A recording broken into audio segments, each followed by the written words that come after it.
Jesus Coffee, bon matin, bonjour à tous. J'aimerais vous parler de quelque chose d'un peu particulier.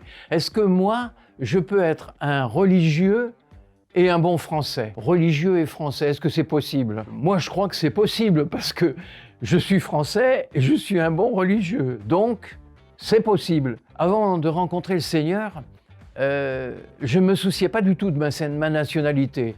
Pour moi, être français, ça passait au second plan. Surtout qu'à mon époque, on faisait encore le service militaire. Et j'ai échappé de justesse à la conscription pour l'Algérie.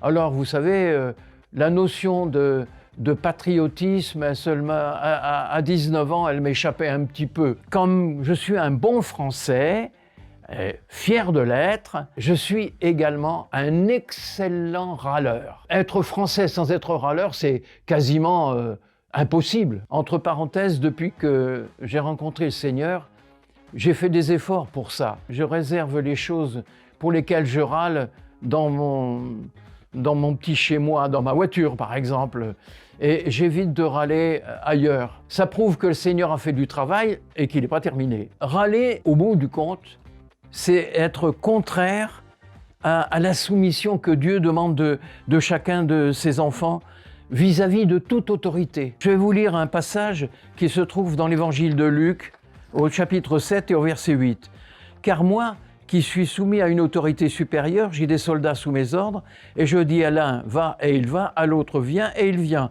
Et à mon serviteur, fais cela, et il le fait. » C'est un centenier qui a dit ça devant Jésus, et Jésus va dire qu'il est étonné de ne pas avoir rencontré en Israël une si grande foi. Voilà quelqu'un qui sait ce que ça veut dire que d'obéir.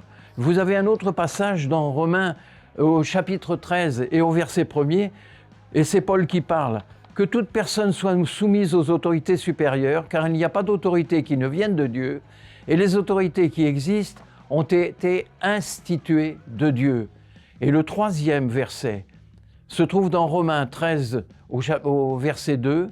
« C'est pourquoi celui qui s'oppose à l'autorité résistera à l'ordre de Dieu, et ceux qui résistent attireront une condamnation sur eux-mêmes. » On peut ajouter une autre chose, c'est Jésus, lorsqu'il répond aux pharisiens, « Rendez donc à César ce qui est à César et à Dieu ce qui est à Dieu. » Et même si le contexte est différent, ça revient exactement au même.